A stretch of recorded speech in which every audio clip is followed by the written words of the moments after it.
yung pinatuyong gabi, yung laing. Okay? Ayan po siya. Kailangan po natin ng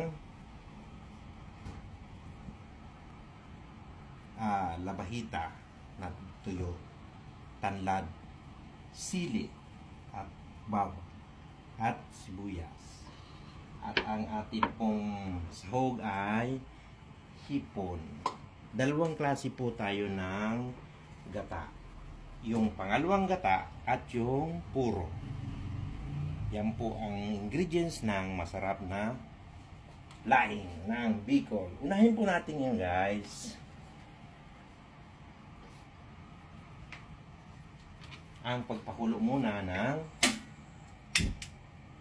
unang sarang. Ito po ngayon ang pangalawang gata, guys. Ilagay na natin, guys. Yan ang pangalawang gata. Okay. Ngayon, ito naman yung tanglad. Ilalagay naman natin dito yung tanglad. Guys, yung sibuyas, at syempre yung bawang, guys. Ito yung bawang. Medyo kailangan siya ng ito yung bawang, guys.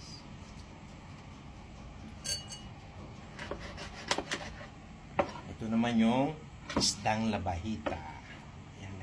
Isasama na natin yun, guys, sa pagpakulo, guys. Okay?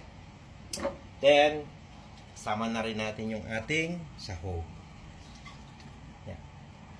Ayan lang natin siyang kumulo, guys. No? Ayan lang muna natin siyang kumulo.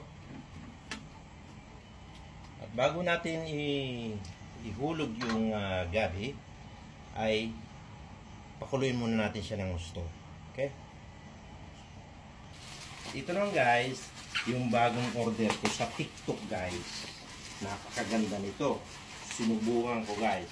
Kasi alam mo, tayong mga senior, guys, kailangan na natin na hindi masyadong mamantika yung ating mga pritong manok, pritong baboy, pritong isda.